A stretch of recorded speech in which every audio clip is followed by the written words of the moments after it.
Amen Libota, Amen Bandiminankolo, Amen Babula Mina Yahweh, Amen peuple de Dieu,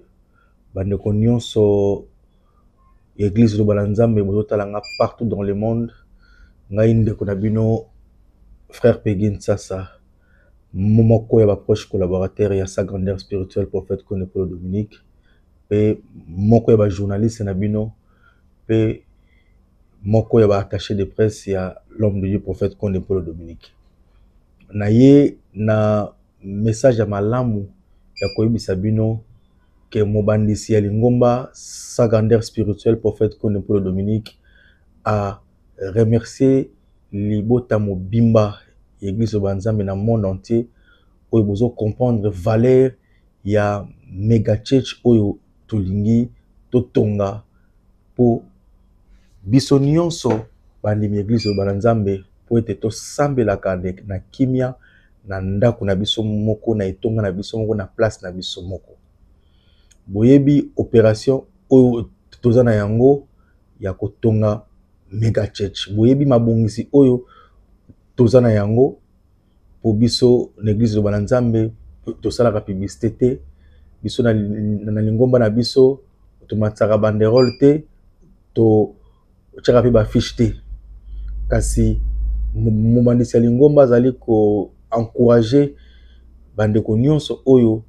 baza kosala misala makasi pona kobongisa mega church na biso kolongola matiti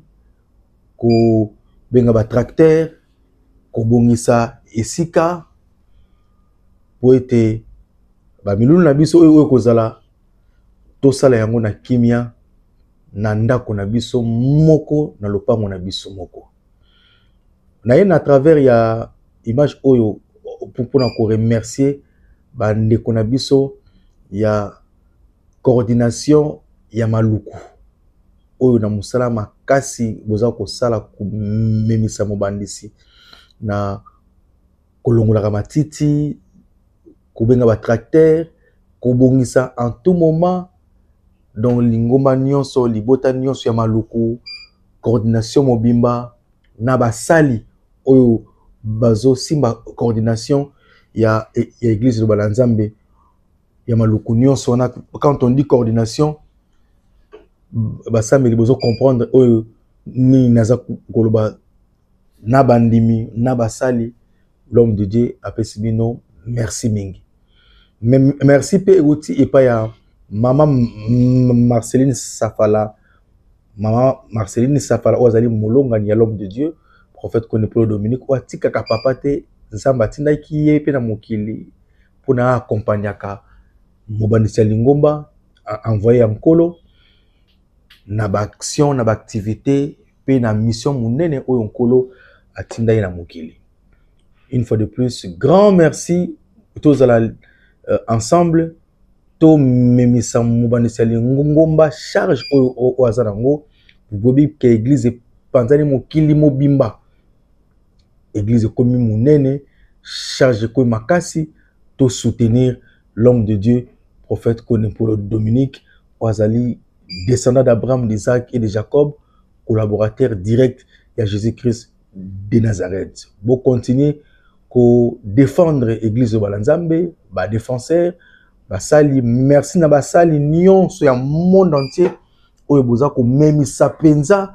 mobandisi lingomba charge oyo azana ngo ya ko panza sango elamu oyo nzamba tindaki na mokili surtout na doctrine munene oyo nzamba apesaki ye na liturgie pe na makambo oyo nzamba apesaki kaka mutu moko envoyé na ye sa grandeur spirituelle prophète Konepolo Dominique basali bo continuer toujours ko défendre lingomba bandimi bo continuer toujours ko défendre lingomba pour être objectif na biso nyonso oyo tozana yango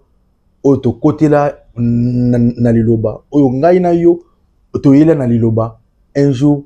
to hériter au royaume de cieux tika kolo azana bino à travers mon peuple ya ye momo ko mobandisi lingomba sa grandeur spirituelle, prophète Condé.